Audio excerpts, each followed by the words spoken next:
WIBTA Keeping my sister's child. My 26F sister, Abby 30F, recently passed away from injuries from a car accident along with her boyfriend. She was 34 weeks pregnant at the time and the baby was able to be delivered in the hospital by C-section. I also have an older brother, Mick, 38, and Sil, Kate, 41. I live in another state to my family as I had left for college and fell in love with where I lived and formed a tight-knit friend group who I also met my finance, 27 meters, though.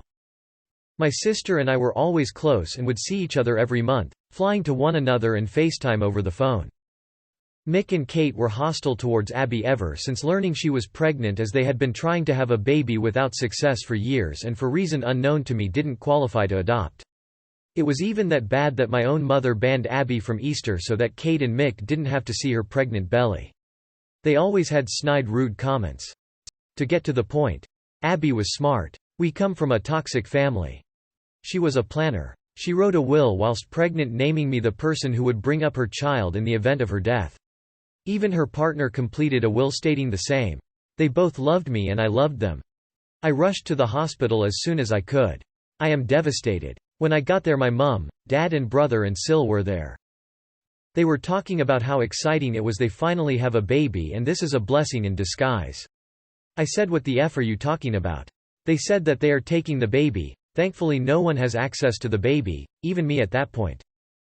I told them no, I was named next of kin and will be adopting the baby as per both their wills. Next ensued a screaming match of how selfish I was, how they were going to sue me, etc., how I can't afford a luxury life for the child. I have been receiving heated text messages from family.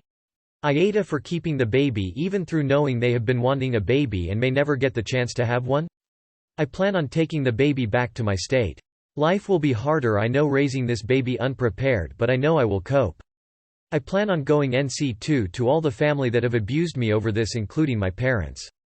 No grandparents' rights, luckily enough. The baby is due to be released this week from the hospital.